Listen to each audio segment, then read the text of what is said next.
Mac.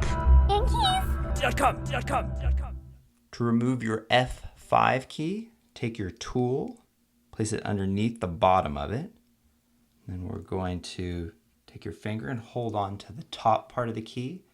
And you can use your spudger, toothpick, or paper clip, whatever you're using, and then just slowly pry it up like that. And just place that off to the side. To remove the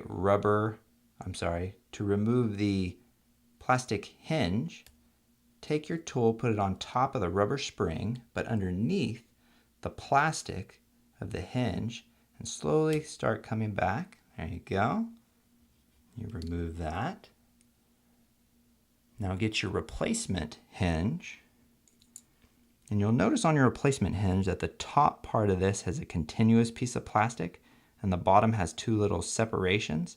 And that corresponds to how you actually stick it into the keyhole. So let's do that now.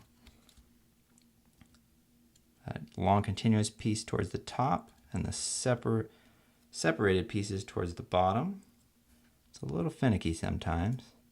There you go. Now you're going to take your fingers and you're going to clip each side in just by pressing down. There we go. And now get your replacement F5 key. Stick it on top. And what we're going to do is we're going to push down with our finger until it snaps into place. And sometimes you have to roll your finger. And then you can test it. And there you go. You've installed your F5 key. Mac. Hinge.